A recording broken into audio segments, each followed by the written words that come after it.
पहले क्वेश्चन में देख सकते हैं कि आपसे ये क्वेश्चन प्रीवियस ईयर में पूछा गया क्वेश्चन है, इसको ध्यान से समझते हैं दोस्तों। क्या कर रहा है कि जो वेस्टर्न नेचुरल गैस कंपनी है उसने 18, 20, 21, 25 और 26 billion cubic feet of gas को सप्लाई किया 1991 से 1995 तक।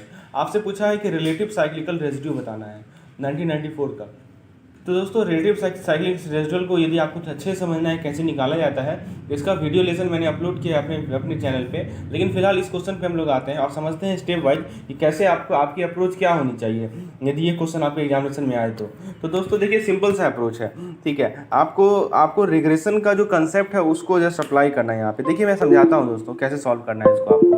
देखिए सबसे पहले आप यहाँ लिखेंगे ईयर, ठीक है। उसके बाद लिखेंगे दोस्तों आपके पास जो y वैल्यूज़ है, ठीक है। तो यहाँ पे पहले ये देखिए कि दो वैल्यू कौन कौन सा है। एक तो आप देख सकते हैं कि ये जो आपका वॉल्यूम है billion cubic feet of gas, तो ये ये हमारा y है। y क्या रिप्रेजेंट कर रहा है दोस्तों? y रिप्रेजेंट कर रहा है आपका वॉल्यूम, ठीक है। और किस यूनिट में? तो फीट क्यूबिक फीट, ठीक है। बिलियन में बिलियन क्यूबिक फीट। और दोस्तों एक हमारा x है जो कि ईयर को रिप्रेजेंट करेगा, x को रिप्रेजेंट करेगा, ईयर को रिप्रेजेंट करेगा। तो ये दो पैरामीटर्स हैं, एक y है और दूसरा x है हमारा, ठीक है। तो दोस्तों बेसिकली हम लोग इसी कंसेप्ट का यूज करेंगे।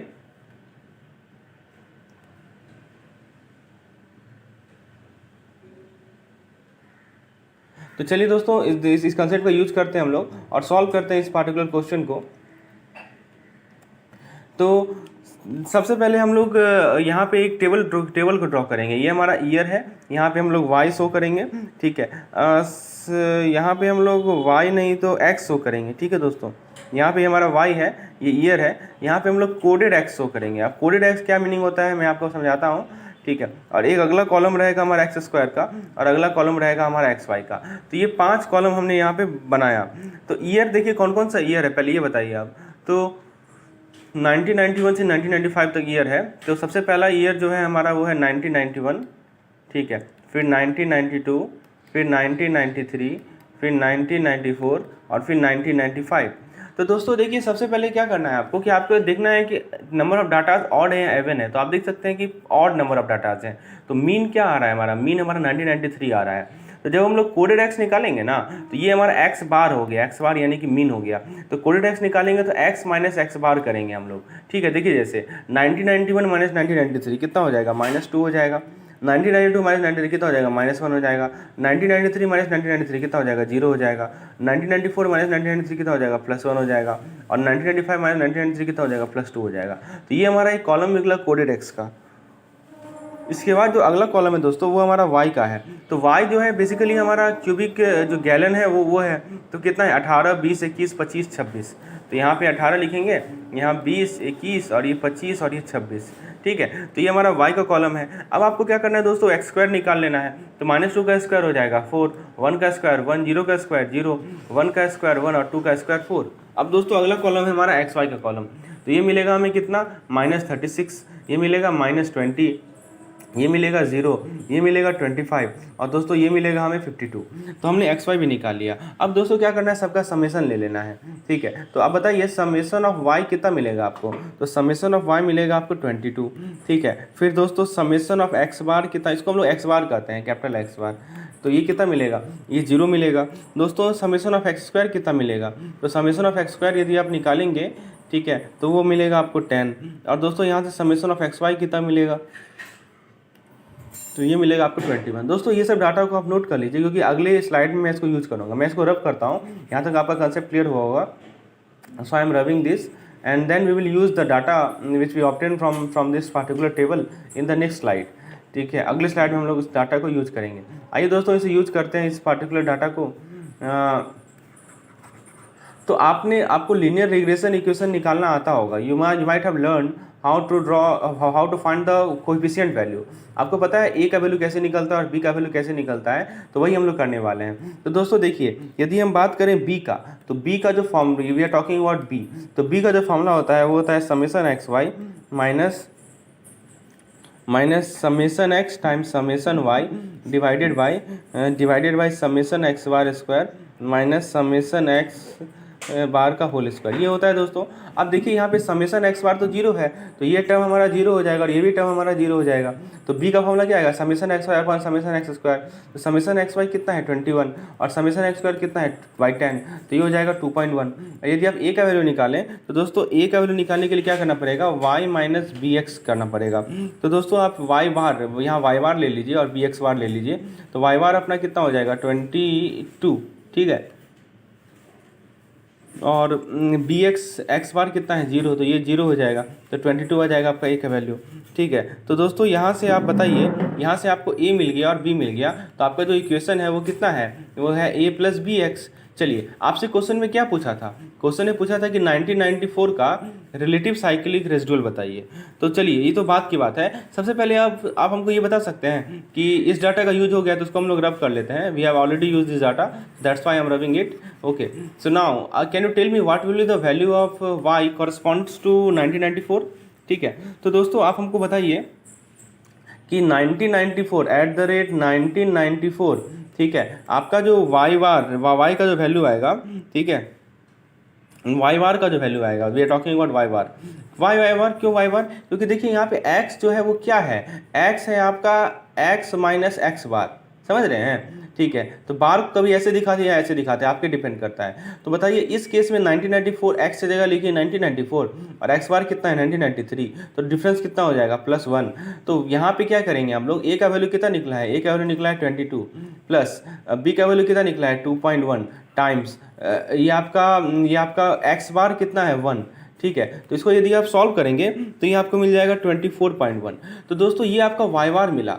अब दोस्तों आपको पता है रिलेटिव साइक्लिक रेसिडुअल का फॉर्मूला आपको पता होना चाहिए, रिलेटिव साइक्लिकल रेसिडुअल, ठीक है। इसका जो फॉर्मूला होता है दोस्तों वो होता है y minus Y bar upon Y bar into 100, ये फॉर्मूला आपको पता होना चाहिए। तो बताइए y कितना निकला आपका, y जो है हमारा वो निकला है वाई तो हमारा ये रिलेटिव 1994 के लिए वाई देख लीजिए। तो 1994 के लिए वाई देखिए नहीं कितना है, तो 1994 के लिए 1 2 3 4 25 है, ठीक है, कितना है 25। तो वाई तो आपको दिया हुआ है 25, अच्छा, और वाई बार कितना निकला है हमें 24.1 अपॉन 24.1 इंटू 100, यानी कि 100 से सिम्प्लीफाई करेगा तो 0.09 अपॉन 24.1 इंटू 100।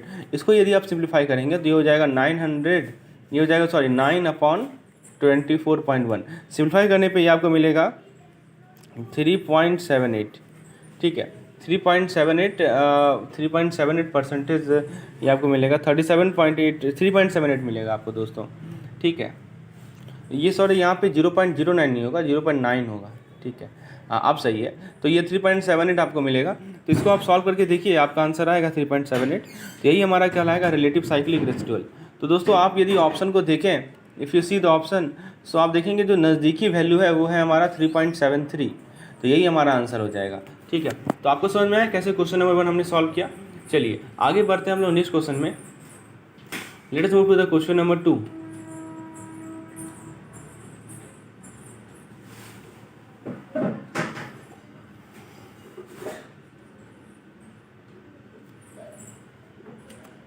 चलिए क्वेश्चन नंबर 2 में दोस्तों कहा गया है कि किसी टाइम सीरीज फोरकास्टिंग प्रॉब्लम में आपसे कहा गया है कि seasonal indices Q1, Q2, Q3 का दिया हुआ है 0.80, 0.90 और 0.95, ठीक है। ये 3 क्वार्टर का आपको सीजनल इंडिसेस दिया हुआ है। तो आपको बताना है कि Q4 का सीजनल इंडिसेस कितना होगा। तो देखिए दोस्तों एक कंसेप्ट है कि जो भी आपका सीजनल इंडेक्स का टोटल क्वार्टर का जो वैल्यू होगा ना वो ऐड करके 1 आएगा, ये कंसेप्ट है यहाँ पे। तो आपके पास 4 क्वार्टर है, Q1 plus Q2 plus Q3 plus Q4, इन सभी का जो सम होगा सीजनल इंडिसेस का वो 1 होता है। तो ये कितना दिया हुआ है, ये दिया हुआ है 0.80, ठीक है, ये कितना दिया हुआ है 0.90, ये कितना दिया हुआ है 0.95, ये मान लीजिए x है आपका, तो ये सम होकर 1 आ जाएगा। तो यहाँ से आप x निकाल लीजिए, ठीक है। तो आप x यदि निकालेंगे तो आंसर आपको मिलेगा, आंसर ऑप्शन नंबर बी मिलेगा, ठीक है। आप करके देखिए, तो ऑब्वियस सी बात है ये जो है it will be greater than, तो आइए हम इसे सॉल्व करते हैं दोस्तों। सॉरी, इसका वैल्यू 4 होता है, नॉट 1, ठीक है, इसका वैल्यू नॉट 1 होता है, इसका वैल्यू 4 होता है। इसको हम गलती से मैंने यहाँ 1 लिख दिया, ये वैल्यू 4 होता है। ठीक है, आप देखिए इसको सॉल्व कीजिए तो आप देखेंगे ये 5 आएगा, 8 9 17 17 9 26 2, तो 2.65 आएगा। तो ऑब्वियस सी बात है, आप क्या देख रहे हैं कि जो x का वैल्यू आएगा वो हो जाएगा 4 माइनस 2.65 यानी 1.35, तो ये 1 से तो बड़ा ही है ना, ठीक है। That's why option number B is correct. आपको समझ में आया क्यों ऑप्शन नंबर बी करेक्ट है? आगे देखते हैं क्वेश्चन नंबर 3। क्वेश्चन नंबर 3 में कह रहा है कि किसी भी टाइम सीरीज में in secular trend variation comes over along a period of time. B कह रहा है कि टाइम सीरीज में साइक्लिक फ्लक्चुएशन में variation comes over a long period of time. C कह रहा है when there is steady increase in recording um the consumer price index, it is example of secular trend. When the steady increase in recorded m the consumer price index, it is example of cyclical fluctuation। तो दो question है basically इसमें। तो पहली बात है कि secular trend में जो वेरिएशन होता है दोस्तों, वो क्या होता है? तो वो आपका लॉन्गर पीरियड ऑफ टाइम होता है। ये स्टेटमेंट आपका सही है, ठीक है। तो सेकुलर ट्रेंड में जो वेरिएशन होता है दोस्तों वो लॉन्गर पीरियड ऑफ टाइम के लिए होता है, ये सही स्टेटमेंट है। और दोस्तों यदि ये स्टेडी इंक्रीज होता है किसी भी रिकॉर्डेड में, तो कंज्यूमर प्राइस इंडेक्स के रिकॉर्डिंग यदि स्टेडी इंक्रीज मतलब समझते हैं ना, कि लगातार ऐसे बढ़ रहा है, तो दोस्तों ये हमारा किसका एग्जांपल है? This is also example of secular trend, ठीक है। तो both of these are example of secular trend. देखिए स्टेडी इंक्रीज का मतलब साइक्लिकल फ्लक्चुएशन तो हो ही नहीं सकता है ना, क्योंकि साइक्लिकल फ्लक्चुएशन ऐसे ऐसे होता है, और यहाँ पे कह रहा है कि स्टेडी इंक्रीज हो रहा है। तो आप साफ साफ समझ सकते हैं कि ऑप्शन नंबर डी तो होगा नहीं, ठीक है। Option number D is not possible. So that's why correct answer is option number A and C. चलिए आगे देखते हैं दोस्तों next question. Business cycle often occur in economy. बिल्कुल सही बात है, बिजनेस साइकिल हमारी इकोनॉमी में होता है। तो ये किसका एग्जांपल है? साइक्लिकल फ्लक्चुएशन का, इरेगुलर वेरिएशन का, ठीक है। तो आपको पता है कि जो बिजनेस साइकिल है वो एग्जांपल है हमारा साइक्लिकल फ्लक्चुएशन का, ठीक है। तो आप इस प्रकार से देख सकते हैं कि ऑप्शन नंबर ए आपका सही है, ठीक है। बिजनेस साइकिल जो है वो साइक्लिकल फ्लक्चुएशन एग्जांपल है, ये दिस स्टेटमेंट इज करेक्ट। अब देखिए कह रहा है कि बिजनेस साइकिल जो है वो इरेगुलर वेरिएशन का एग्जांपल है, ये गलत स्टेटमेंट है, ठीक है। थर्ड कह रहा है कि time series if there is pattern of change observed within a year this represent seasonal variation, ठीक है। टाइम सीरीज में यदि एक पैटर्न ऑफ चेंज ऑब्जर्व होता है एक साल में, तो ये सीजनल वेरिएशन को रिप्रेजेंट करता है, ठीक है।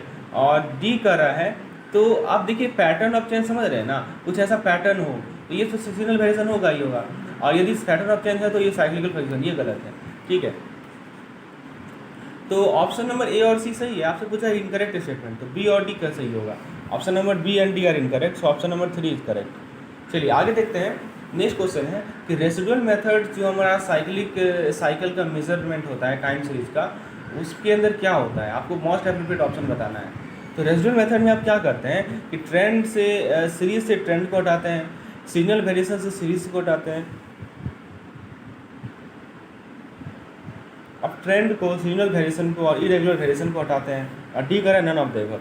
तो दोस्तों रेसिडुअल मेथड में हम लोग क्या करते हैं दोस्तों कि आप रेसिडुअल मेथड को यदि आपने समझा है तो आप वहाँ पे देखते होंगे कि ट्रेंड का इन्फ्लुएंस, सीजनल वेरिएशन का इन्फ्लुएंस और इरेगुलर वेरिएशन का इन्फ्लुएंस, तीनों को हम लोग रिमूव करते हैं। So option number C is correct, ठीक है। आगे देखते हैं दोस्तों question number 6। In time series the ratio to moving average method is use to measure the. बताइए दोस्तों टाइम सीरीज में ratio to moving average method से हम लोग क्या मेजर करते हैं? Secular trend, cyclical fluctuation, irregular variation या सिग्नल वेरिएशन? काफ़ी सिंपल क्वेश्चन है, ठीक है। आपने यदि रेशियो टू मूविंग एवरेज पढ़ा है, ठीक है, इसको मैंने समझाया था, तो ये बताइए किस केस में आता था, बताइए आप।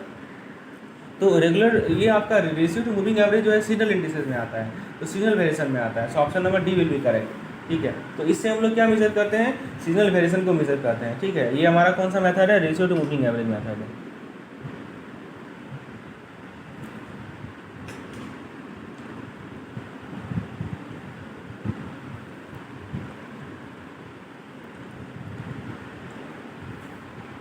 नेक्स्ट क्वेश्चन दोस्तों हमारा एस्टिमेशन पे बेस्ड है। इसमें कह रहा है किसी होम लोन कंपनी का ऑनर है, उसने 150 कंपनी को सर्वे किया, ठीक है, और 3000 अकाउंट को सर्वे किया और डिटरमाइन किया कि 60% जो एक्सीलेंट स्टैंडिंग में है, आपको 95.5% कॉन्फिडेंस इंटरवल बताना है कि 95.5% कॉन्फिडेंस इंटरवल क्या होगा। और एक हिंट भी दिया गया है कि आप जो है 95.5% कॉरस्पॉन्डिंग जेड वैल्यू वो आप 2 ले सकते हैं, ठीक है। ये आपको क्वेश्चन में दिया रहेगा, तो क्वेश्चन में आपको जेड वैल्यू के लिए निश्चिंत रहना है, वो वैल्यू आपको दे देगा, नहीं तो टेबल आपको दे देगा। तो आपको टेबल से जेड वैल्यू निकालना आना चाहिए। तो यदि आप नहीं जानते हैं दोस्तों तो मेरे वीडियो को जाकर देखिए, मैंने समझाया है अपने एस्टिमेशन वीडियो में कैसे टेबल से आप लोग इंटरप्रेट कर सकते हैं। आइए दोस्तों इसे सॉल्व करते हैं।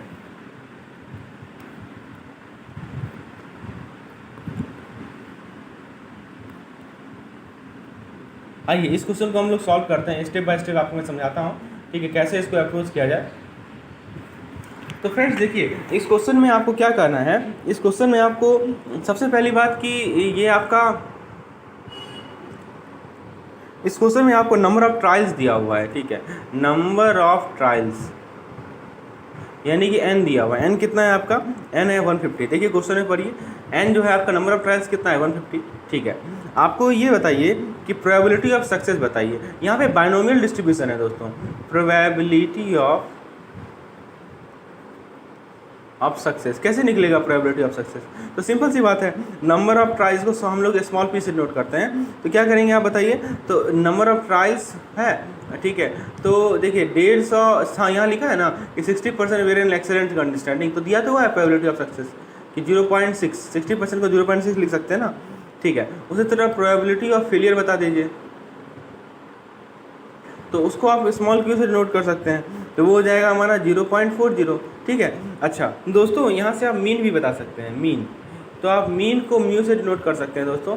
तो मीन कितना हो जाएगा इस केस में, तो मीन का फॉर्मूला आपको पता होना चाहिए कि जब भी बाइनोमियल डिस्ट्रीब्यूशन होता है तो मीन का फॉर्मूला होता है n टाइम्स p, ठीक है। n कितना है हमारा 150 और p कितना है हमारा 0.6, तो इसको मल्टीप्लाई करेंगे तो आपको मिल जाएगा n टाइम्स p। ये कितना मिलेगा आपको 90 मिलेगा, करके देखिए 90 आंसर आएगा, ठीक है। उसके बाद दोस्तों स्टैंडर्ड डेविएशन का फॉर्मूला आपको पता होना चाहिए, ये सब फॉर्मूला को याद होना चाहिए, ठीक है। स्टैंडर्ड डेविएशन आपको ये सब फॉर्मूला क्या होना चाहिए, याद होना चाहिए दोस्तों।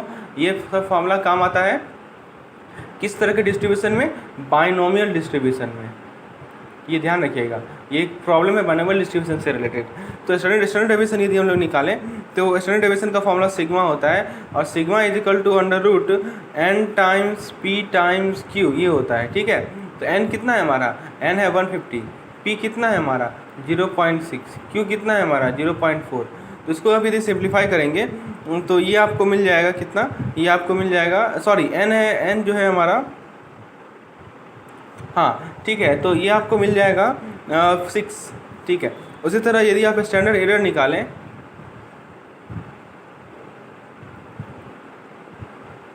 स्टैंडर्ड एरर निकालें तो वो उसका फॉर्मूला होता है दोस्तों p times q divided by n, ठीक है। तो ये कितना हो जाएगा हमारा 0.6 इंटू 0.4 डिवाइडेड बाई 150। इसका सॉल्व करेंगे तो हमें मिलेगा 0.04। चलिए अब तो आपसे क्वेश्चन पूछा है कि 95.5% कॉन्फिडेंस इंटरवल के लिए, ठीक है। तो आप बताइए 95.5% कॉन्फिडेंस इंटरवल के लिए जो आपका स्टैंडर्ड एरर ऑफ मीन होगा वो कितना होगा, वो आपको इंटरवल बताना है। तो इंटरवल जो होता है दोस्तों, आपको जेड वैल्यू पता है ना, ठीक है। तो Z value multiplied by standard error of mean, यही होता है ना स्टैंडर्ड एरर ऑफ मीन। आपको पता है दोस्तों कि x जो होता है वो होता है x mu plus sigma x बार, यही होता है ना दोस्तों, ठीक है। तो ये आपका इससे x1 x2 निकलता है, तो वही तो यूज़ कर रहे हैं हम लोग, ये ये डिस्टेंस बता रहे हैं। z कितना है 2, स्टैंडर्ड एरर कितना निकला है 0.04, इसको सॉल्व करेंगे तो कितना मिलेगा हमें 0.08, ठीक है। तो यहाँ तक क्लियर है आपको। चलिए इसको मैं रब कर रहा हूँ ऊपर वाले को, और फिर मैं आगे इसको आगे बढ़ाता हूँ। चलिए अब दोस्तों देखिए इसको कैसे यूज़ करना है, कंसेप्ट को मैं समझाता हूँ दोस्तों। तो आपका मीन कितना है, आपका मीन 90 है, ठीक है। तो मीन माइनस 0.08 ये आपका लोअर लेवल होगा, और मीन प्लस 0.08, देखिए ये कहाँ से है मैं समझाता हूँ दोस्तों। ये है म्यू प्लस सिग्मा एक्स बार, ये है अपर लिमिट, और ये है म्यू माइनस सिग्मा एक्स बार, ये है लोअर लिमिट, यही होता है ना, आपको पता है। चलिए तो ये यही चीज़ है, ठीक है। तो यहाँ से आप यदि इसका वैल्यू निकालें तो ये मिल जाएगा आपको कितना 89.92, ठीक है, और ये कितना मिल जाएगा 90.08। तो ये रेंज है हमारा। आप जरा ऑप्शन को देखते हैं, जो हमारे पास क्वेश्चन दिया गया उसमें ऑप्शन देखते हैं, तो 89.92 से लेके 90.08, तो देखिए कौन सा ऑप्शन है, तो ऑप्शन नंबर सी करेक्ट होगा, ठीक है। तो यही इस तरह सॉल्यूशन मिलेगा इसका। अच्छा देखिए सेम क्वेश्चन है, बस में क्वेश्चन अलग क्या पूछ रहा है कि what kind of interval estimate might you give, तो आपको इंटरवल एस्टिमेट निकालने कहा गया है, ठीक है, for the absolute number of account that meet the requirement. तो दोस्तों इंटरवल एस्टिमेट कैसे निकालते हैं, ठीक है, तो इंटरवल एस्टिमेट यहाँ पे आपसे निकालने का आ गया है, ठीक है। तो वो उसका फॉर्मूला होता है दोस्तों, आपको देखिए यहाँ फाइनाइट पॉपुलेशन है ना, वैसे तो फॉर्मूला होता है सिग्मा अपॉन रूट एन, जो स्टैंडर्ड एरर का फॉर्मूला होता है, ठीक है, लेकिन यहाँ पे फाइनाइट पॉपुलेशन है तो इसको n minus N upon n minus one से भी मल्टीप्लाई करना पड़ेगा। इसे कहते हैं हम लोग फाइनाइट पॉपुलेशन मल्टीप्लायर।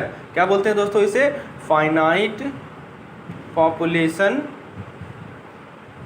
मल्टीप्लायर, ठीक है, ये पता होना चाहिए आपको। तो सिग्मा हमने कितना निकाला था, सिग्मा हमने निकाला था 6, ठीक है, n कितना है हमारा 150 का अंडर रूट, अच्छा, into under bracket n minus N, तो ये कितना हो जाएगा 3000 माइनस 150 अपॉन 3000 माइनस, इसको 1 को आप इग्नोर कर सकते हैं, ठीक है। तो इसका वैल्यू आपको मिलेगा 5.84,905 डिवाइडेड बाई 12.2474, इसको सिंप्लीफाई करने में मिलेगा 0.48, ठीक है। तो 0.48 आपको उसका वैल्यू मिलेगा, आपको उसे ट्राई करके देखें, तो ऑप्शन नंबर ए इसमें आएगा करेक्ट आंसर। चलिए आगे बढ़ते हैं, क्वेश्चन नंबर 9 को देखते हैं। In a survey of 150 people in a city it was found that there are 50 smoker. बढ़िया क्वेश्चन है दोस्तों, ये क्वेश्चन नंबर 9 जो है वो बहुत बढ़िया क्वेश्चन है, इसे सॉल्व करेंगे हम लोग आसान अच्छे तरीके से। तो क्या कर रहा है कि आपने 150 लोगों का सर्वे किया एक सिटी में और देखा कि 50 जो स्मोकर है, तो आपको एस्टिमेट बताना है पॉपुलेशन प्रपोर्शन का, और एस्टिमेट और आपको स्टैंडर्ड एरर बताना है पॉपुलेशन का। आइए सॉल्व करते हैं इसे। तो सबसे पहले देखिए दोस्तों, जो आपका एस्टिमेट है पॉपुलेशन प्रपोर्शन का, ये भी आपका बाइनोमियल डिस्ट्रीब्यूशन पे ही बेस्ड प्रॉब्लम है। This question is also based on concept of binomial distribution, ठीक है। तो नंबर ऑफ ट्रायल्स कितने हैं, यहाँ पे स्मॉल n हो जाएगा हमारा 150, ठीक है। और देखिए यहाँ पे क्वेश्चन में कुछ डाटा नहीं दी गई है, ठीक है। आपने क्या देखा कि 50 स्मोकर्स हैं, तो आपका n जो है, n कितना है हमारा 150, फिर p कितना है हमारा, प्रोबेबिलिटी ऑफ सक्सेस कितना है 50 अपॉन 150 इंटू 100, इसको सिम्प्लीफाई करेंगे तो ये मिल जाएगा 0.33। तो ये क्या शो कर रहा है, ये शो कर रहा है हमें कि पॉपुलेशन प्रपोर्शन का जो एस्टिमेट है वो है 0.33%, ठीक है। तो option number B is correct. फिर कह रहा है नेक्स्ट क्वेश्चन में कि स्टैंडर्ड एरर ऑफ पॉपुलेशन कितना होगा।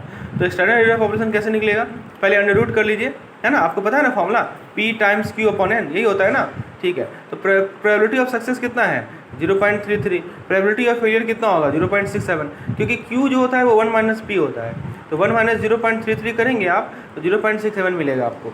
ये बेसिक कंसेप्ट है जो कि आपको ध्यान रखना है, ठीक है। चलिए, और n कितना है हमारा, n है 150, ठीक है। इसको यदि आप सिंप्लीफाई करेंगे तो इसको सिंप्लीफाई करेंगे तो मिलेगा 0.0385, ठीक है। तो ऑप्शन नंबर डी करेक्ट होगा। तो आपसे कर रहा है कौन सा स्टेटमेंट करेक्ट है, तो ऑप्शन नंबर बताइए आप, देखेंगे तो बी और डी करेक्ट होगा। कौन सा सही होगा, बी और डी करेक्ट होगा, ठीक है। बी और डी यहाँ पे क्या है आपका सही है, तो बी और डी कहाँ पे, ऑप्शन नंबर 2, ठीक है। तो यहाँ पे देखिए 2 नंबर, ये 2 नंबर आपका सही होगा। चलिए आगे देखते हैं दोस्तों, सेम क्वेश्चन है, बस इसमें डाटा कुछ और पूछ रहा है हमसे। 95% confidence interval for population proportion है जितना, ये आपको इंटरवल दिया हुआ है ना, और 99% पे इंटरवल दिया हुआ है। तो दोस्तों सिंपल सी चीज़ है, आपको इंटरवल बताना है, कॉन्फिडेंस इंटरवल बताना है। आइए सबसे पहले 95% पे निकालते हैं। तो दोस्तों कुछ वैल्यूज़ आपको याद रखनी पड़ेगी। आपको जेड वैल्यू जो है कुछ वैल्यू, जैसे 68 के लिए याद रखिए, 95 के लिए याद रखिए, और 99 के लिए याद रखिए, आपको शायद याद होगा, ठीक है। तो यदि आप 68 के लिए, 95 के लिए बात करें या 95 के लिए बात, तो 1.96 होता है, ठीक है।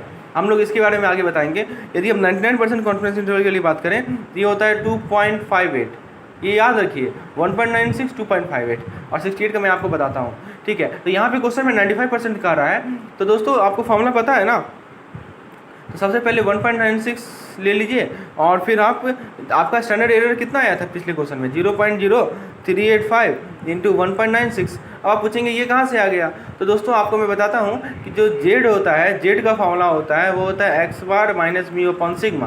तो यहाँ से एक्स बार का फॉर्मूला क्या हो जाएगा, म्यू प्लस सिग्मा जेड, यही होगा ना, वही कर रहे हैं हम लोग। ये क्या है हमारा, ये है हमारा सिग्मा, और ये क्या है हमारा जेड, तो सिग्मा जेड निकाल रहे हैं ना, ठीक है। और प्लस माइनस होता है, माइनस भी होगा प्लस भी होगा, ठीक है।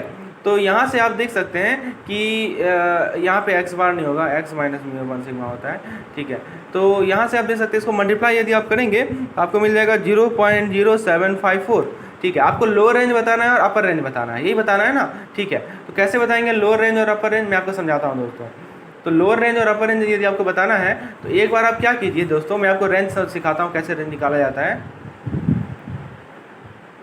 देखिए एक बार आप क्या कीजिए कि यहाँ पे लिख दीजिए आपका मीन कितना है, आपका मीन आपने निकाला है 0.33 निकाला है ना पहले क्वेश्चन में मीन, ठीक है। इसको इसमें एक नेगेटिव वाला, एक पॉजिटिव वाला, एक लोअर लिमिट और एक अपर लिमिट, तो इसमें से माइनस कर दीजिए आप क्या, इसमें से माइनस कर दीजिए 0.0754, किसमें से, इसमें से, और इसमें से प्लस कर दीजिए आप 0.0754। तो यदि आप माइनस करेंगे इसमें से तो आपको मिलेगा 0.255, और इसमें से यदि सब ऐड करेंगे तो आपको मिलेगा 0.405, यही हमारा आंसर होगा। तो 0.255 और 0.405, तो ऑप्शन नंबर ए करेक्ट है, ठीक है। अब यदि हम 99% के लिए निकालें तो 99% के लिए आप 99% के लिए आइए निकालते हैं, सॉल्व करते हैं इसे, ठीक है।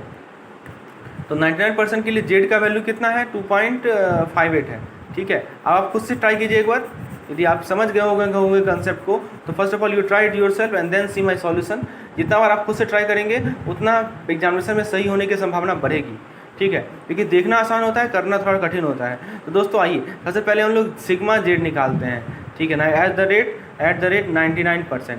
तो जेड कितना है हमारा 2.58, और सिग्मा कितना है हमारा दोस्तों, सिग्मा है 0.0385।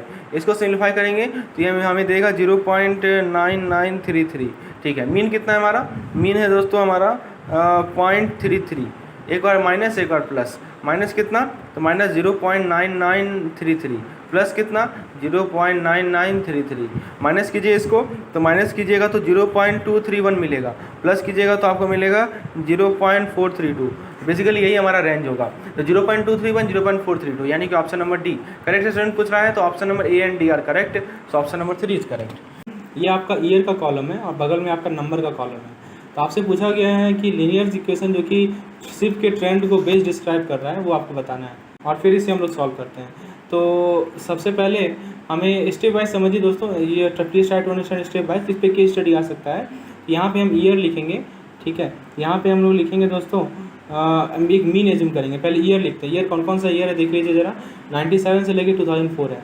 तो 1997, 1998, 1999, 2000, फिर 2001, 2002, 2003 और 2004, ठीक है। ज़रा ईयर का नंबर काउंट कीजिए, 1 2 3 4 5 6 7 8 है ना। तो हम लोग मीन जो लेंगे वो दोस्तों क्या लेंगे, तो हम लोग मीन लेंगे 2000 और 2001 के बीच का, ठीक है। तो मान लेते हैं हम मीन जो ले रहे हैं वो 2000.5 लेते हैं, ये क्या है हमारा मीन है, ठीक है। अब देखिए अब क्या करेंगे दोस्तों, इससे हम ईयर को टी मान लेते हैं, एक अगला कॉलम बनाएंगे टी माइनस एम का, ठीक है।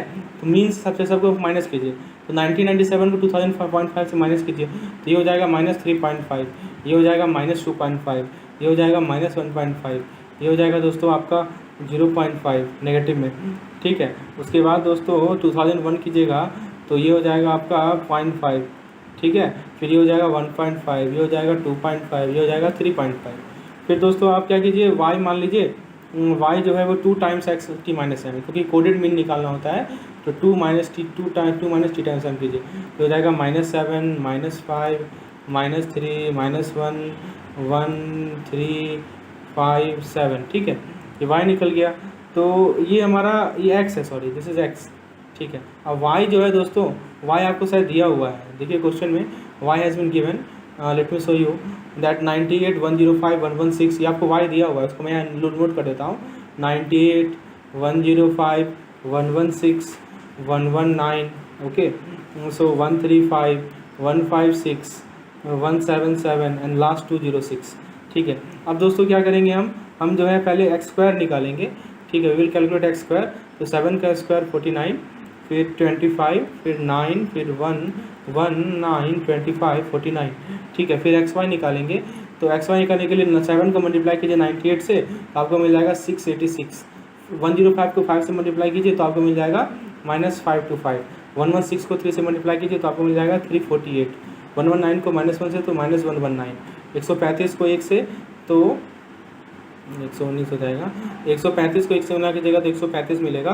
फिर 156 को 3 से गुना कीजिएगा तो आपको मिलेगा 468, फिर 885, फिर 1456। तो सभी का समेसन निकालिए। समेसन एक्स वाई आपको मिल जाएगा दोस्तों 1266, समेसन एक्स स्क्वायर आपको मिल जाएगा 168, समेसन वाई मिल जाएगा आपको 1114। ठीक है, चलिए तो यहाँ तक हमने निकाल लिया। अब हम नेक्स्ट स्लाइड पे आते हैं। और दोस्तों हमें क्या निकालना है, हमें दोस्तों इक्वेशन, लीनियर इक्वेशन निकालना है। तो वाई बार का फार्मूला क्या होता है बताइए। वाई बार का फार्मूला हो जाएगा वाई डिवाइडेड बाई 8। ठीक है, तो आप सबसे पहले एक तो आपका बी होगा। ठीक है, बी क्या फार्मूला होता है, Y is equal to A plus B X होता है ना दोस्तों। तो y is equal to A plus B X हो जाएगा। तो b क्या है, b का फॉर्मूला होता है summation x Y upon summation X square, हम लोगों ने पढ़ा है। तो समेसन एक्स वाई है दोस्तों 1266 और समेसन एक्स स्क्वायर है 168। तो आप क्या कीजिएगा 1266 को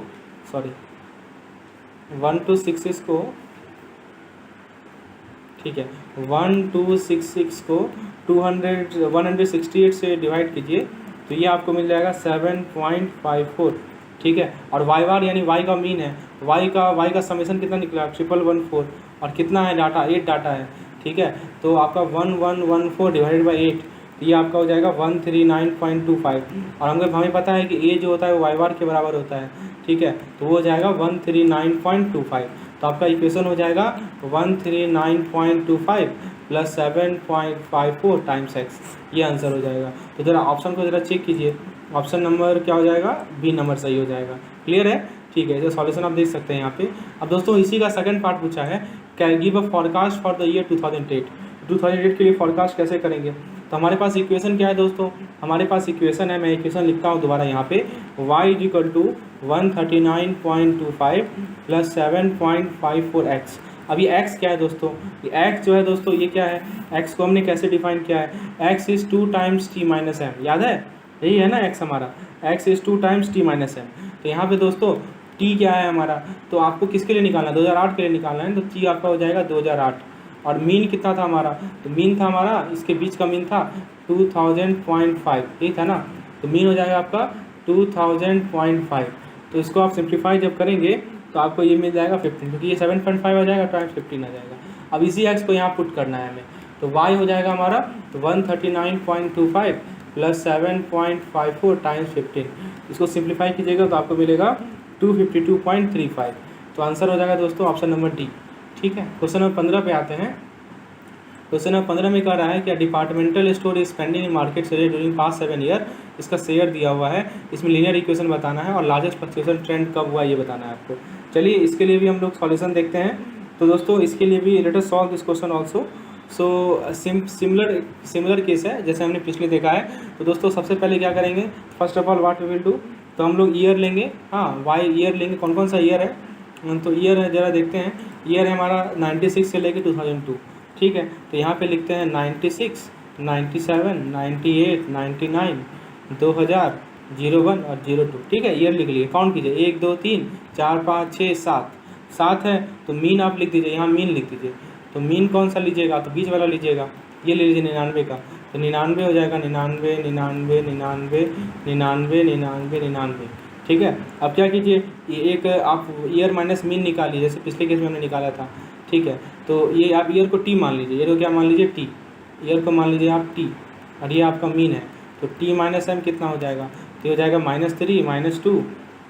ठीक है, -3 -2 -1, ये 0, ये +1 2 +3। ठीक है, उसके बाद दोस्तों आप क्या कीजिएगा, आप जो है कोडेड मीन निकालने के लिए आप क्या, जैसे हमने किया यहाँ किया था, यहाँ नहीं निकालना है क्योंकि यहाँ पे ऑलरेडी इंटीजर है, ये सभी आप क्या इंटीजर्स है।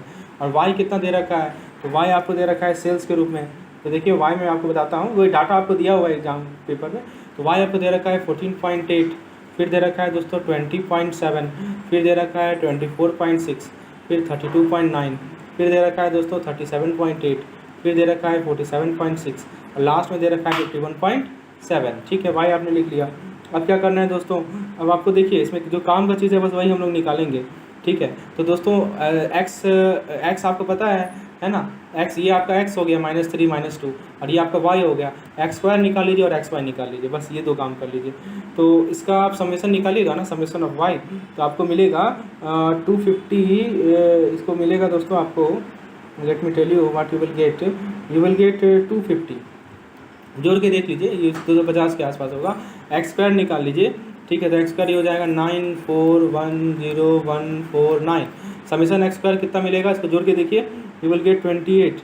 और एक्स वाई निकाल लीजिए, तो एक्स वाई आपको मिलेगा what you will get X Y.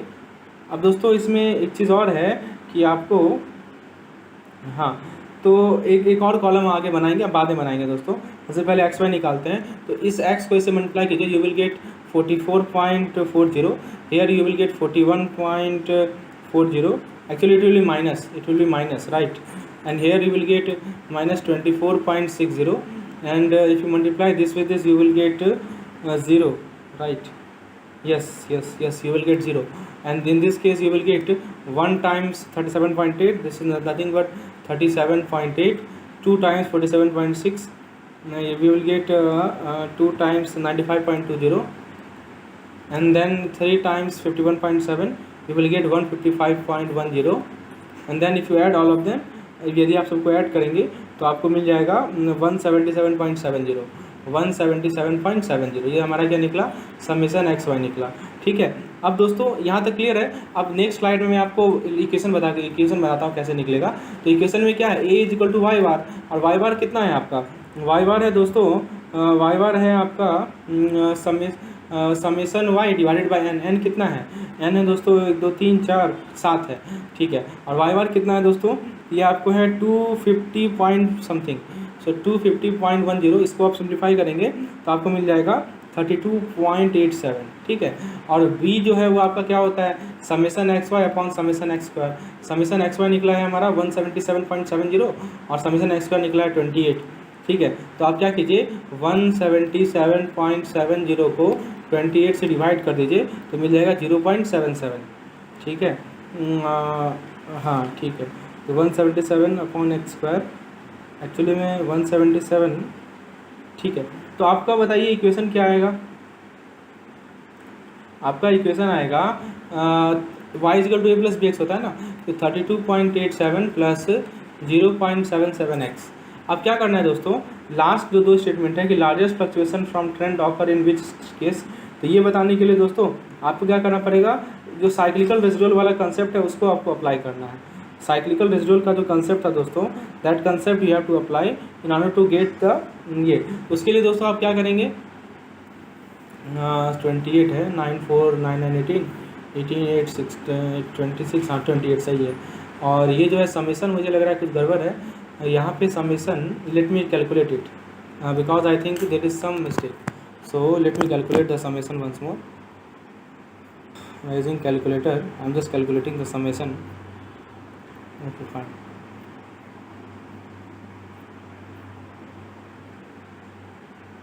So it is 155.10 plus 95.20 plus 37.8, which gives me 288, minus 44.40 minus 41.40 minus 24.60, yes it is correct, 177.70 is correct।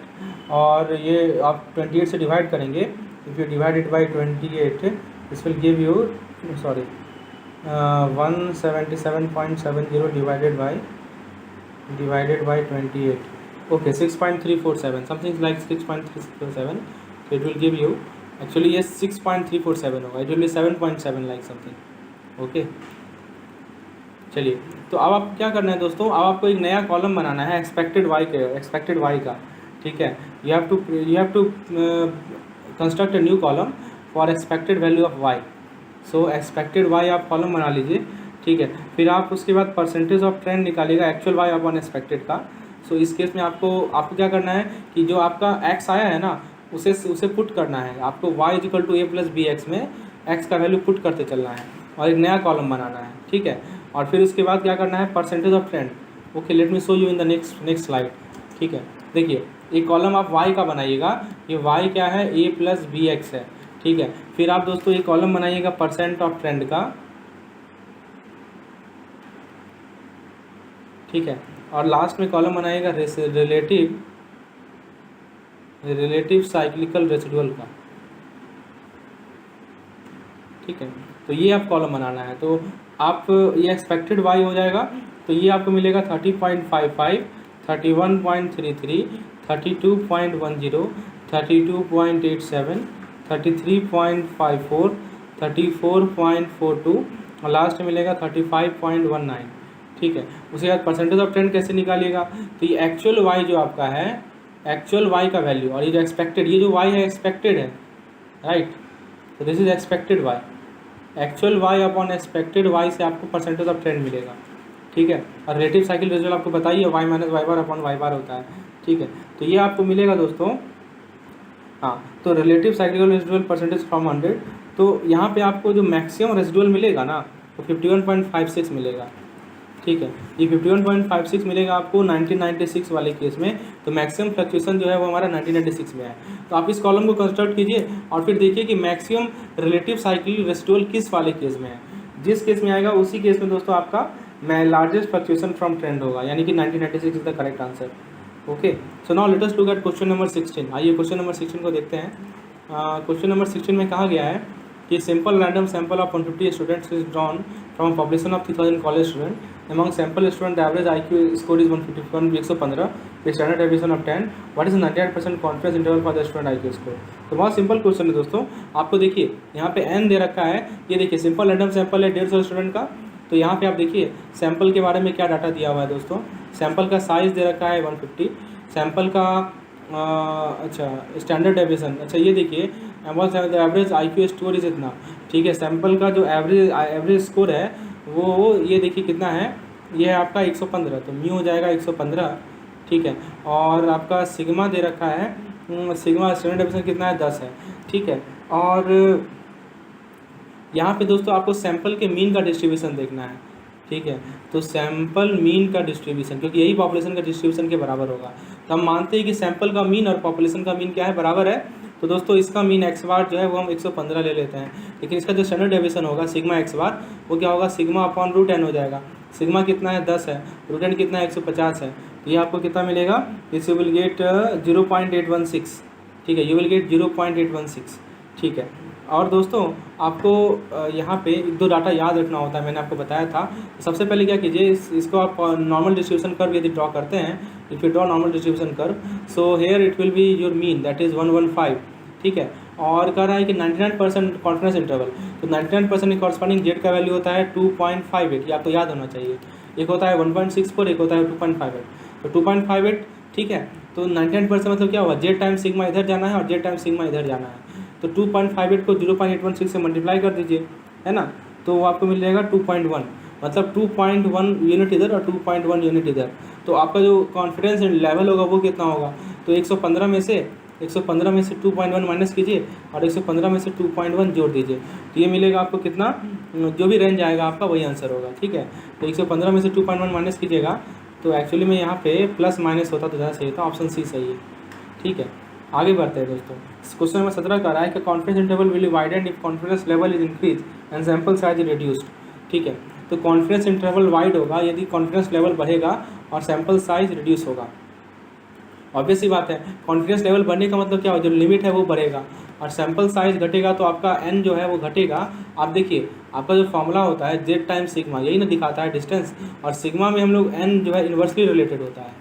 तो n यदि घटेगा तो ये बढ़ेगा और ये बढ़ेगा, तो दोस्तों आपका कॉन्फिडेंस इंटरवल भी क्या होगा, वाइड होगा। क्योंकि दोस्तों आपको पता है कि नॉर्मल डिस्ट्रीब्यूशन में जो मीन होता है, तो मीन से जो आपका ये कॉन्फिडेंस लेवल होता है दोस्तों वो जेड टाइम सिग्मा होता है। तो सिग्मा जो है वो रूट के वो n के इन्वर्सली रिलेशन है। तो n जितना कम होगा सिग्मा उतना ज़्यादा होगा, और सिग्मा जितना ज़्यादा होगा उतना ही ये टर्म ज़्यादा होगा, और जितना टर्म ये ज़्यादा होगा तो उतना ही वाइडन होगा आपका ये, ठीक है। तो ये कंसेप्ट है। आगे बढ़ते हैं दोस्तों, क्वेश्चन नंबर 18 पे आते हैं। देखिए कह रहा है कि अक्टूबर 2016 में डिमांड था 100 और 200 था नवंबर 2016 में, दिसंबर में 300 था, जनवरी 2017 में 400 था। तो 3 month simple moving average for February 2017 क्या होगा। बताइए। तो आपको देखिए सिंपल सी बात है, 3 मंथ सिंपल मूविंग एवरेज कर रहा है ना। देखिए मैं यहाँ पे इसको चार्ट में बताता हूँ। तो अक्टूबर 16, ठीक है, नवंबर 16, दिसंबर 16, ठीक है दोस्तों। तो अक्टूबर 16 में कितना था, 100 था। नवंबर 16 में कितना था, 200 था। 300 था दिसंबर 16 में। और जैन 17, इसमें कितना था दोस्तों, 400 में। आपसे पूछ रहा है कि फरवरी का सिंपल मूविंग एवरेज बताना है। तो दोस्तों सिंपल मूविंग एवरेज में कौन कौन सा लेंगे, अभी 3 मंथ का रहा है ना। तो ये लेना है, ये लेना है और ये लेना है, ठीक है। क्योंकि यदि आप इन तीनों को लेंगे तो इसका बीच वाले का मिलेगा। तो पीछे 3 का लेना है, नवंबर, दिसंबर और जनवरी का। तो आप फरवरी का, तो 200 प्लस 300 प्लस 400 डिवाइडेड बाय 3, ठीक है। तो आपको आंसर मिल जाएगा 300। नेक्स्ट क्वेश्चन देखते हैं, under seasonal variation time series are deseasonalised by. तो दोस्तों डिसीजनलाइजेशन आपने पढ़ा है ना, मैं आपको एक बार फॉर्मूला बता देता हूँ डिसीजनलाइजेशन का। Okay, let me show you the formula of deseasonalisation of time series. Please wait, let me show you.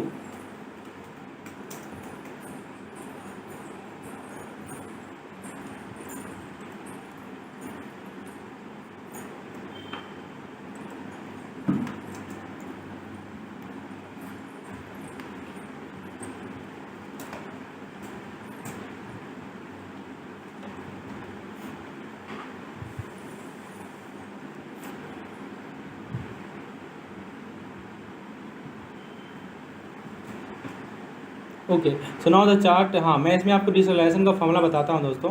ये देखिए डिसीजनलाइजेशन का फॉर्मूला होता है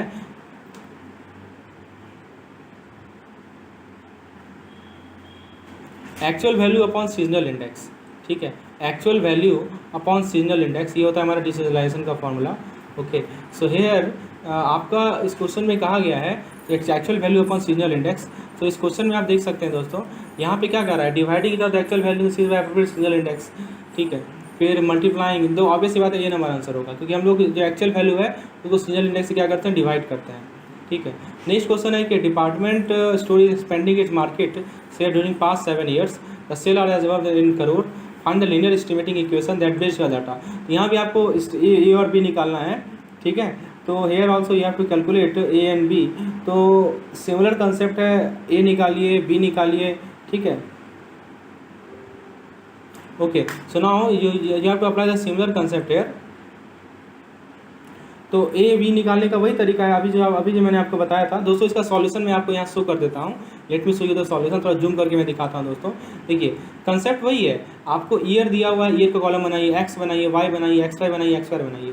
बाकी ये सब काम आपका रेजिडुअल के लिए है, you have not to bother about this. Okay, so now आप ए निकाल लीजिए, बी निकाल लीजिए, और इक्वेशन क्या होता है, इक्वेशन होता है y is equal to A plus B X, ठीक है। इससे आप इसको यूज़ कर लीजिए तो आपको y मिल जाएगा, ठीक है।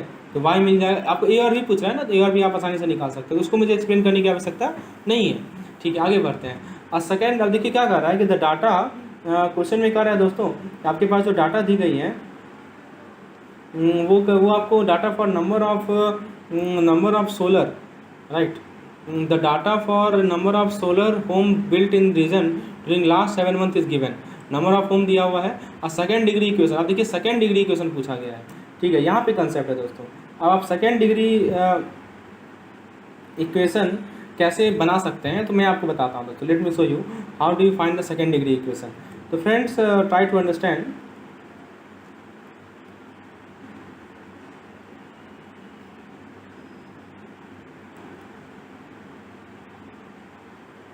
तो दोस्तों सेकेंड डिग्री इक्वेशन आप कैसे बनाएंगे, तो आपको टेबल वही बनाना है जो मैंने अभी आपको दो क्वेश्चन में टेबल बनाया है, ठीक है। टेबल बस उसमें एक कॉलम बढ़ जाएगा, the column will be added.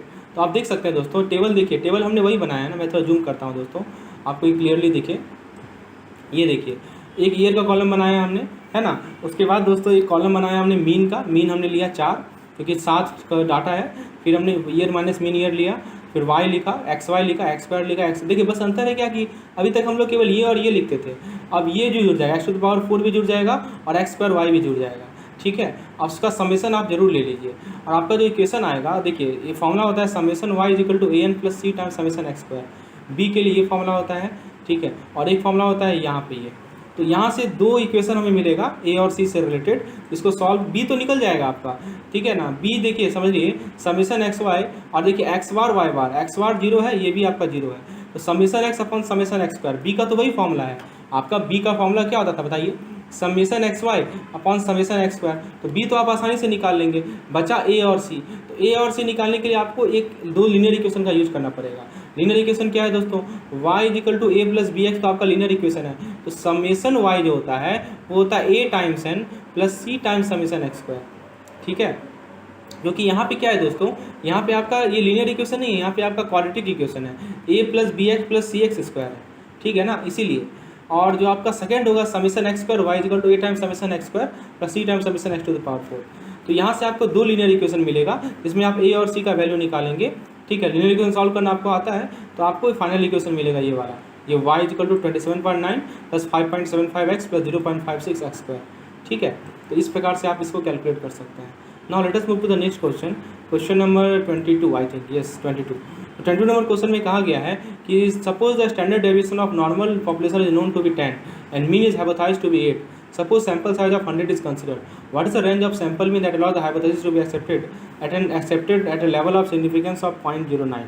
ठीक है, तो दोस्तों क्या कर रहा है कि आपसे कहा गया है, हाँ 0.05 सिग्निफिकेंट लेवल, मतलब क्या हुआ दोस्तों, इसको समझने का प्रयास कीजिए कि it want to say that, हाँ तो आपका नॉर्मल पॉपुलेशन है, उसका स्टैंडर्ड डेविएशन दे रखा है ये, तो यहाँ पे लिखिए आप सैंपल का आपको सिग्मा दे रखा है 10, तो सैंपल के मीन का सिग्मा कितना होगा, सैंपल के मीन का सिग्मा होगा sigma upon root N, N कितना है, अच्छा मीन आपको एक्स दिया हुआ है यानी म्यू आपको 8 दिया हुआ है, ठीक है। सैंपल साइज 100 दिया हुआ है ना, तो 10 अपॉन 100 ये हो जाएगा 1, तो सैंपल के मीन का स्टैंडर्ड डेविएशन 1 हो जाएगा।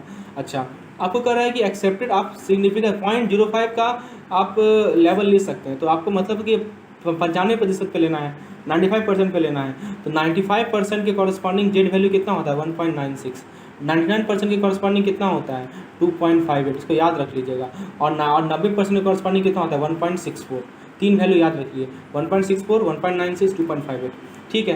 तो आपका मीन कितना है दोस्तों, मीन दिया हुआ है दोस्तों 8, तो यहाँ पे आपका 8 हो जाएगा। इधर आप जेड टाइम्स सिग्मा जाइए, ये आपको जेड हो गया, जेड कितना है 1.96, सिग्मा कितना है 1, तो इसको गुना कीजिए तो 1.96 जो है यूनिट इधर जाइए और 1.96 यूनिट इधर जाइए, तो 8 में 1.96 जोड़ेंगे तो 9.96 हो जाएगा, और 8 में 1.96 माइनस करेंगे तो 6.04 हो जाएगा। तो आंसर हो जाएगा बी नंबर, बिटवीन 6.04 एंड 9.96, ठीक है। आगे बढ़ते हैं, क्वेश्चन नंबर 23 पे आता है दोस्तों। 23 में कहा गया है कि consider the following statement, in statistics there are 2 type of estimates. बताइए, 2 तरह का एस्टिमेट होता है, पॉइंट एस्टिमेट और इंटरवल एस्टिमेट, सही है। 3 तरह का नहीं होता है। Average estimate in single number which use to estimate the unknown population, बिल्कुल ये एक सिंगल नंबर होता है जिसे हम लोग अननोन पॉपुलेशन को क्या कर सकते हैं, एस्टिमेट कर सकते हैं। अननोन पॉपुलेशन को नहीं एस्टिमेट कर सकते दोस्तों, okay, so this is wrong. अब कह रहा है कि principle of the college make an estimate that next year the number of student that will enrol in the college will between, हाँ ये सही है, ये इंटरवल एस्टिमेट का एग्जांपल है, तो ऑप्शन नंबर ए और डी सही है, तो थर्ड नंबर सही हो जाएगा। आगे बढ़ते हैं, 24 नंबर क्वेश्चन पे आते हैं। Which of the following is a correct statement, the sample mean और is the estimator of the population mean, चलिए सही है, ठीक है। The sample proportion can not be use as estimator population, ये गलत है। The sample mean can not be the estimator population, ये गलत है। Sample proportion can be use as estimator population mean, हाँ प्रोपोर्शन को मीन से कैसे रिलेट कर सकते हैं, दिस इज ऑल्सो रॉन्ग, तो option number A is correct, ठीक है। 25 नंबर क्वेश्चन देखते हैं। Which of the following is not a criteria of good estimator, unbiased, efficiency, consistency, sufficiency, ये चारों के चारों हैं, तो ऑप्शन नंबर डी करेक्ट होगा। याद रखिएगा, बहुत इंपॉर्टेंट क्वेश्चन है, UECS, unbiased, efficiency, consistency, sufficiency, ठीक है। आगे देखते हैं, consider the following statement, the probability that is associated with interval estimate is called confidence interval. बताइए, इंटरवल एस्टिमेट के साथ जो प्रोबेबिलिटी एसोसिएटेड होता है उसे हम लोग कॉन्फिडेंस इंटरवल कहते हैं। तो दोस्तों ये स्टेटमेंट आपका गलत है। The probability that is associated with interval confidence level, ये सही है। प्रोबेबिलिटी को हम लोग कॉन्फिडेंस लेवल कहते हैं। If tighter and tighter confidence interval is set we will get lower and lower confidence level. तो दोस्तों क्या होगा बताइए, ये भी सही है। यदि टाइट कॉन्फिडेंस इंटरवल रहेगा आपका तो आपका कॉन्फिडेंस लेवल भी लोअर होगा, ठीक है। देखिए, जो प्रोबेबिलिटी होता है ना उसे हम लोग कॉन्फिडेंस लेवल कहते हैं, और इंटरवल जो आपका रेंज होता है उसे कहते हैं। तो जितना कम होगा इंटरवल उतना ही आपका लोअर होगा ये, तो ऑप्शन नंबर 2 और 3 सही है, तो बी नंबर सही हो जाएगा। ठीक है, आगे देखते हैं cyclical variation as a component of time series tend to oscillate above and below the secular trend line for how much time period. बताइए कितने टाइम पीरियड के लिए होता है। तो दोस्तों इसका आंसर है लॉन्गर देन 1 ईयर, 1 साल से ज़्यादा के लिए। ये आपका सेक्युलर ट्रेंड होगा, उसके चारों बगल ये साइक्लिकल वेरिएशन मूव करता है फॉर लॉन्गर देन 1 ईयर। ठीक है, नेक्स्ट क्वेश्चन है अ टाइम टेबल डाटा आपको दिया हुआ है फॉरकास्ट फॉर ईयर 2003। तो वही क्वेश्चन है 1993 से लेकर 2001, 1 2 3 4 5 6 7 8 9 डाटा है। तो मीन आपका ये वाला हो जाएगा, इसके बीच वाला। तो वही आप चार्ट बनाइए, टेबल बनाइए, समेशन एक्स स्क्वायर। अच्छा यहाँ पे क्या है, वही फॉर्मूला है, फॉर्मूला तो आपको बताइए Y equal to A plus B X. ठीक है ना, इसको आप निकाल सकते हैं, ईजी है। ठीक है, हम आगे बढ़ते हैं। The sample size in increase, it is almost certain that the value of statistics is very close to the value of the population parameter. This represent which of the following feature of good estimator. क्या हुआ कि sample size आपने बढ़ा लिया, यानी N बढ़ा लिया। ठीक है, तो ये देखा गया कि जो स्टैटिस्टिक्स का वैल्यू है वो पॉपुलेशन पैरामीटर के इक्वल होता है। ये तो सेंट्रल लिमिट थ्योरम होता है। तो ये कौन सा एस्टिमेटर का कौन सा फीचर है। तो दोस्तों ये फीचर है कंसिस्टेंसी होने का, ये कंसिस्टेंट है अपने नियम के अनुसार। So it is option C. Next है the general equation of parabolic curve. तो y equal to A plus B x square, a plus B x plus C x square होता है। तो ऑप्शन नंबर डी होगा, ये आपको याद होना चाहिए। ठीक है, ये जनरल इक्वेशन होता है। नेक्स्ट क्वेश्चन है दोस्तों हमारा the following information relating to number of sea floored in arbor has been provided. ठीक है, it is observe that there is increase in number of sea floored over 7 year, such variation comes under which type of time series. बताइए कौन से time series में आता है ये। जरा देखिए डाटा को जरा देखने का प्रयास कीजिए। देखिए क्या हो रहा है, 2005 में 98 था, 2006 में 104 हुआ, फिर 2007 में 115 हुआ, 2008 में 118, 131, 152, 174। तो ये क्या है कि number of sea floored over 7 year. तो सबसे पहली बात की देखिए ऑप्शन को एलिमिनेट करना सीखिए। सबसे पहले दोस्तों इरेगुलर मतलब कोई रेगुलरिटी नहीं है, वो देखते हैं हम लोग। दूसरी बात है कि क्या ये सीजनल है, क्या सीजनल में क्या होगा कि सीजनल में बढ़ेगा फिर घटेगा फिर बढ़ेगा घटेगा, ऐसा होता है। ठीक है ना, ये सीजनल है क्या या नहीं। तो दोस्तों आप देखिए ना जरा, बढ़ ही तो रहा है, 98 से लेके 104 हुआ, 104 से 115 हुआ, खाली बढ़ रहा है। तो बढ़ रहा है तो ना सीजनल तो होगा नहीं। साइक्लिकल में भी दोस्तों ऐसा ही होता है, साइक्लिक मतलब कि बूम डिप्रेशन, वो भी नहीं हो रहा, ये भी नहीं होगा। लेकिन एक चीज़ नोटिस कीजिए कि लाइन्स लीनियर है। आप पॉइंट पे प्लॉट कीजिएगा ना ग्राफ पे, तो आपको लीनियर लाइन दिखेगा ऊपर की तरफ। ठीक है, तो ऑप्शन नंबर ए सही हो जाएगा, लीनियर वाला सही है दोस्तों। ठीक है, लीनियर नंबर सही है, option number A is correct. समझ में आया। तो आपको ट्रेंड पता लगना चाहिए। सेकुलर में क्या होता है कि एक लीनियर ट्रेंड होता है, या तो बढ़ेगा वो बढ़ता ही रहेगा। चलिए आगे बढ़ते हैं। Which of the following is the benefit to study the secular trend. Historical pattern can be described, फिर future trend can be projected, trend component can seasonal component can be separated, accurate prediction can be made. दोस्तों accurate तो नहीं मिल सकता है, you can't say that accurate prediction can be made. हाँ, future change को आप प्रेडिक्ट कर सकते हैं, हिस्टोरिकल पैटर्न को डिस्क्राइब कर सकते हैं, और ट्रेंड कंपोनेंट और सीजनल कंपोनेंट को भी सेपरेट कर सकते हैं। तो बी नंबर सही होगा। आगे देखते हैं 33 number question. If you compare to statistics from sample of same size and try to decide which one is more efficient. अब देखिए यहाँ एफिशिएंसी की बात हो रही है। अभी मैंने आपको बताया ना कि चार एसेंशियल कंपोनेंट होते हैं हमारे एस्टिमेटर के, USED आपका USEC, unbiased, sufficiency, efficiency, consistency. अब यहाँ पे मैंने आपको कंसिस्टेंसी का एग्जांपल तो दे दिया था, याद है ना। अभी मैंने आपको कंसिस्टेंसी का एग्जांपल दिया था कि सैंपल साइज जो है यदि n बढ़ रहा है तो सैंपल जो है जो आपका सैंपल है वो पॉपुलेशन को अप्रोच कर रहा है, उसका मीन पॉपुलेशन को अप्रोच कर रहा है, मतलब ये कंसिस्टेंट है। अब इफिशिएंट होने का क्या कंडीशन है, तो कैसे आप पहचानेंगे कि दो स्टैटिस्टिक्स से कि वो इफिशिएंट है। तो दोस्तों क्या ऑप्शन को पढ़िए, स्मॉल स्टैंडर्ड एरर और standard deviation of the sampling distribution. देखिए सिंपल सी बात है, एफिशिएंट एस्टिमेटर वो होता है जिसका सिग्मा कम हो। ठीक है ना, तो आपको एफिशिएंसी बताता है, मतलब एक बार रेंज कम हो रहेगा, जो आपका गैप है ना वो कम रहेगा। ठीक है, तो ये स्मॉलर स्टैंडर्ड एरर होना चाहिए या सैम्पलिंग डिस्ट्रीब्यूशन होना चाहिए। तो आंसर नंबर ए होगा। ठीक है, आगे बढ़ते हैं। Consider the following result of 10 tosses of a coin. ये आपको दिया हुआ है, estimate the probability of head for this coin and estimate the standard error of your estimate. दोस्तों ये क्वेश्चन आपका बाइनोमियल डिस्ट्रीब्यूशन से है। आप पहले सक्सेस को काउंट कीजिए। सक्सेस कब होगा, जब आपका हेड आएगा, है ना। सक्सेस कब होगा, जब आपका हेड आएगा। हेड आने की प्रोबेबिलिटी कितनी है, तो कितना हेड है, 1 2 3, 3 हेड है, और टोटल कॉइन कितना है, 10 है, तो प्रोबेबिलिटी हो जाएगा 0.3। प्रोबेबिलिटी ऑफ फेलियर कितना होगा, 1 - 0.3 यानी 0.7। ठीक है, आपको पी और क्यू मिल गया। आपको पता है कि जो आपका प्रोबेबिलिटी ऑफ हेड तो आपने निकाल लिया 0.3। ठीक है, ऑप्शन नंबर ए सही होगा। अब जरा स्टैंडर्ड एरर कैसे निकालते हैं, तो स्टैंडर्ड एरर का फॉर्मूला है √P × Q/n। ये आपको मैंने बाइनोमियल डिस्ट्रीब्यूशन में बताया था। तो 0.3 × 0.7/n/10। इसको सिंप्लीफाई कीजिएगा तो आपको मिल जाएगा 0.14। ऑप्शन नंबर ए करेक्ट होगा। चलिए आगे बढ़ते हैं दोस्तों नेक्स्ट क्वेश्चन पे। क्वेश्चन नंबर 35 है, please wait, yes yes yes, the poll commission. अच्छा इसको आगे देखते हैं। Sample random sample of 150 student is drawn from population of 3000 college student. Among sample student the average IQ score is 115, standard division 10, 99% confidence interval आपको दिया हुआ है 99% का वैल्यू। बहुत सिंपल है, ठीक है, तो इसको आप सॉल्व कर ही सकते हैं। इसको मैंने शायद समझाया है दोस्तों, this you can solve it, क्योंकि हमने ऐसा क्वेश्चन पहले भी डील किया है। हाँ, 95% confidence interval for the mean of population is such that it contains 95% of the value in the population. Then 95% chance that it contains all the value in the population. 95% chance that it contains the mean of the population. हाँ, बहुत अच्छा question है। तो ये मतलब क्या हुआ confidence interval का? इसका मैंने मीनिंग आपको समझाया था दोस्तों। 95% कॉन्फिडेंस लेवल का मतलब ये हुआ कि आप सैंपल के मीन का डिस्ट्रीब्यूशन कर रहे हैं ना। यहाँ पे ये जो डिस्ट्रीब्यूशन होता है किसका होता है? सैंपल के मीन का डिस्ट्रीब्यूशन होता है। तो इसमें 95% चांस है कि इस ये जो पॉपुलेशन के मीन को भी कंटेन करेगा। ऑप्शन नंबर सी करेक्ट होगा, ठीक है। उसके बाद 38 नंबर देखिए, the time taken by random selection of 10 worker to complete a task where ये using this information calculate for the question. तो हाँ, the mean and standard deviation in order to calculate. दोस्तों यहाँ पे देखिए, यहाँ पे आपको टाइम दिया हुआ है, हाँ 3.5, ये आपको 10 टाइम दिया हुआ है, ठीक है। और आपको mean and standard deviation needed in order to calculate 95% interval for the mean time are. तो सबसे पहले आप क्या कीजिए दोस्तों, इस डाटा का आपको मीन निकालिए, एक्स बार निकालिए, इस डाटा का आप सिग्मा निकालिए, ठीक है। आप निकालना जानते हैं ना, सबको जोड़ के दीजिए और किसे डिवाइड कीजिएगा आप, 10 से डिवाइड कर दीजिएगा तो आपको मीन निकल जाएगा, ठीक है। उसके बाद ये आपका सैंपल का मीन मिलेगा। और उसके बाद आप क्या करना है कि हाँ the mean standard deviation needed, तो मीन मिल जाएगा आपको। मीन निकालते हैं ना, देखिए ना, सबको जोड़ लीजिए और फिर उसको 10 से डिवाइड कर दीजिए तो मीन आपको मिल जाएगा। उसके बाद आप क्या कीजिए, स्टैंडर्ड डेविएशन निकालने के लिए ये फार्मूला आपको पता है ना, summation x minus x bar का होल स्क्वायर अपॉन n-1, यही फार्मूला होता है मीन स्टैंडर्ड डेविएशन का।